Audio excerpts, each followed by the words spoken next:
નમસ્કાર વિદ્યાર્થી મિત્રો, અત્યારે 12th પછી એડમિશન લેવા માટેનો મહત્વપૂર્ણ સમય છે. તો આ સમયે ઘણા માર્ગદર્શક જ્યારે કાઉન્સેલિંગ કરતા હોય છે ત્યારે ઇન્સ્ટિટ્યૂટ સિલેક્ટ કરવા માટે દરેક મુદ્દાઓ આવરી લેતા નથી. જેમાંનો એક મહત્વપૂર્ણ મુદ્દો છે કે જે તે યુનિવર્સિટી કે ઓર્ગેનાઇઝેશનમાં રિસર્ચ કલ્ચર કેવું છે. તો ત્યાં આગળ તમે જ્યારે ક્યારેય પણ વિઝિટ કરો તો તમારે એટલું વેરીફાઈ કરવું કે લેબોરેટરીઝમાં રિસર્ચ ફેસિલિટી કેવી છે, રેગ્યુલર ઇન્સ્ટ્રુમેન્ટ ઉપરાંત રિસર્ચ ઇન્સ્ટ્રુમેન્ટ વસાવ્યા છે કે નહીં, ત્યાં આગળ રિસર્ચ ફેકલ્ટી રિક્રુટ કરેલા છે કે નહીં, અથવા તો જે ફેકલ્ટી છે એમાંથી કેટલા ફેકલ્ટી રિસર્ચ કરે, ત્યાં ફેકલ્ટીને સીટ ગ્રાન્ટ આપવામાં આવે છે કે નહીં, ત્યાં આગળ junior research fellow, senior research fellow કે પોસ્ટ ડોક્ટરેટ ફેલો રિક્રુટ કરવામાં આવે છે કે નહીં, ત્યાં આગળ રિસર્ચ પ્રમોશન પોલિસી ઇમ્પ્લિમેન્ટ કરેલી છે કે નહીં, ત્યાં આગળ રિસર્ચ ફંડિંગ અલગ અલગ ઓર્ગેનાઇઝેશન જેમ કે DST, ગોચકોસ્ટ, સબ જેવા ઓર્ગેનાઇઝેશનમાંથી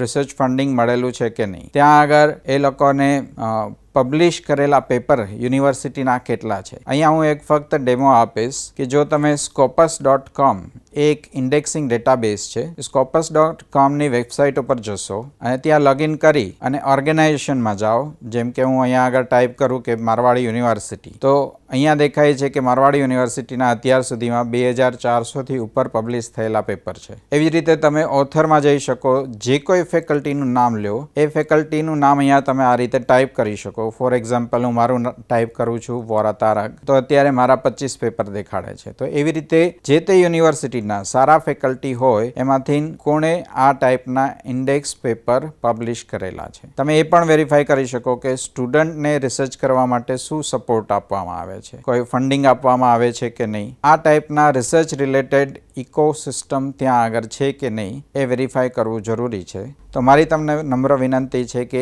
આ રીતે રિસર્ચ કલ્ચર કોઈ પણ ઓર્ગેનાઇઝેશનનું વેરીફાઈ કરશો, પછી ડિસાઇડ કરશો કે કઈ જગ્યાએ એડમિશન લેવું. તો તમને તમારા ઉજ્જવળ ભવિષ્ય માટે ખૂબ ખૂબ શુભકામનાઓ. Thank you. નમસ્કાર.